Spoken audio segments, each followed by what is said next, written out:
This is 16mm sound film. Because it's easily shown on small portable projectors, its invention has greatly increased the use and value of motion pictures. These days, anyone can operate a sound projector.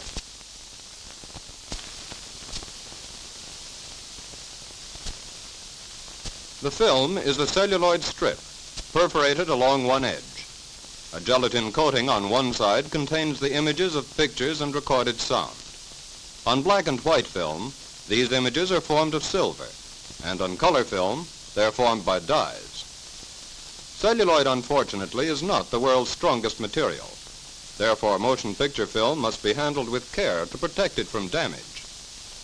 You see what I mean? Let's take another example. Care must be taken to protect film in transit. Here's a strong fiber box, but see what's inside.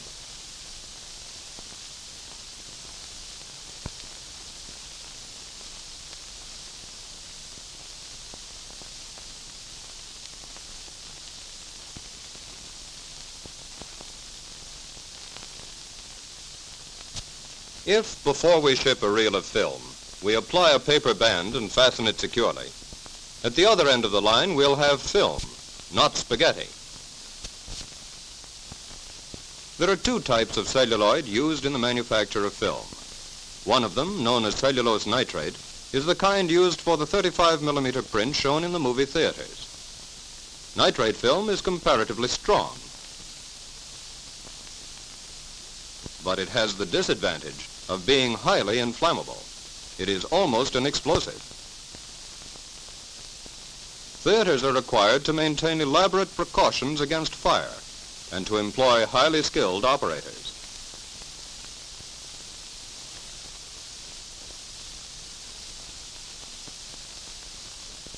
This is just one of many reasons why it would not be safe to use nitrate film in a portable projector.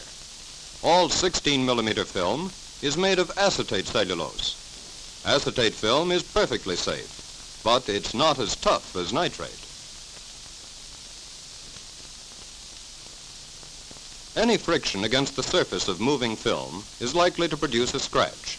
It shows on the screen as a dark vertical line, like this, and this, and this. Hey there! Get your fingers off the film. That's better.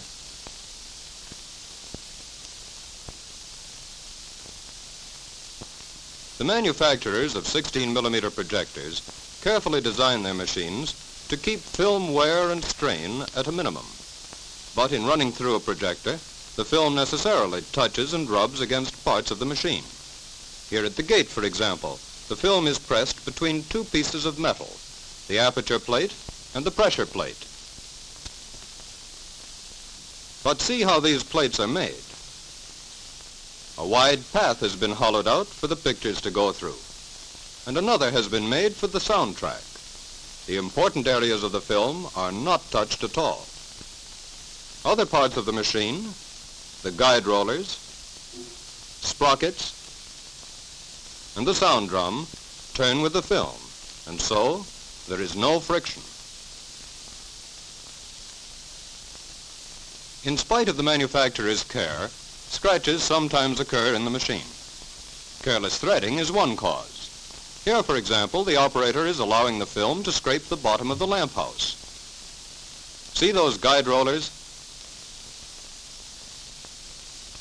That's what they're for.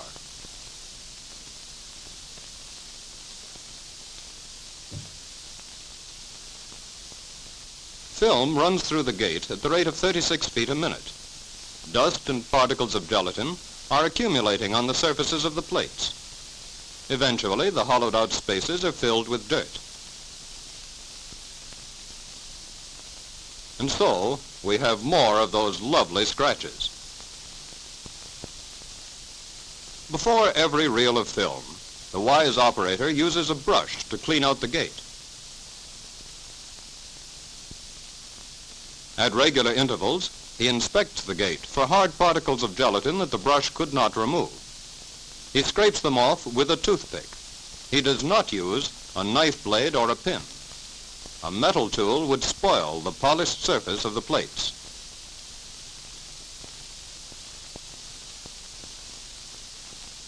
The operator also cleans the sprockets and checks the guide rollers to see that they turn freely. While we're talking about scratches, here's another way to make them. The film is wound too loosely on the reel. We think it ought to be tightened, so we grab the reel firmly and pull the film good and hard. This is called cinching the film, and the scratches we get are called cinch marks. They look like this.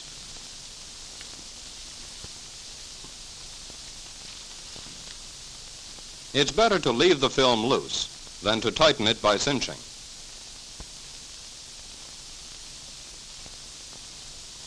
The perforations along the edge of the film provide the means by which the sprocket wheels of the projector move the film.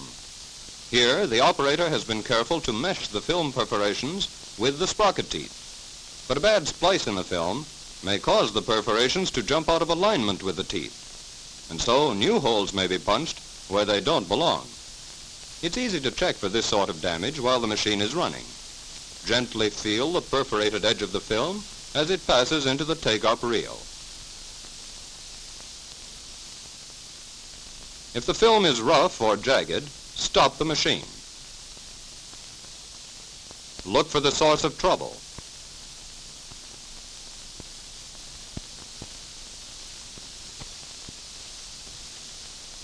The sprockets carry the film with a smooth, continuous motion. But at the gate is a set of claws which move in and out, up and down, to give the film an intermittent movement. Film is threaded so as to leave small loops above and below the gate. These loops act as shock absorbers, confining the intermittent movement to only a few inches of film. A few torn holes like these may travel safely through the sprockets. But at the gate, the claws fail to drive the film. The lower loop tightens, and on the screen we have a picture that looks like this. Without its shock absorber, the film is being strained. A few torn holes have grown to be a whole series of them.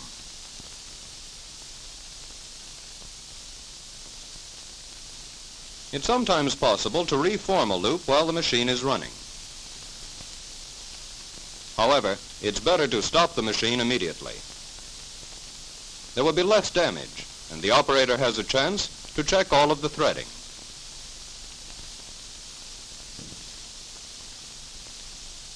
One of the most useful parts of a projector is the little wheel that lets you turn the machine by hand. It should be used to run through the leader of each film before the showing is begun. When the machine is moving as slowly as this, it's a simple matter to spot mistakes in threading.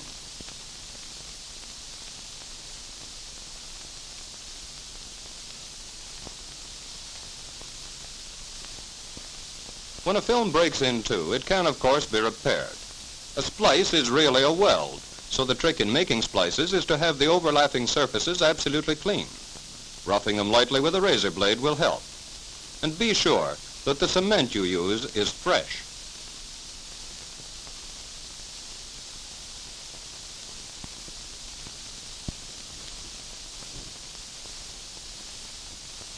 The projector is clean and well adjusted. The film is carefully threaded. With proper care, a 16mm film will give hundreds of good showings.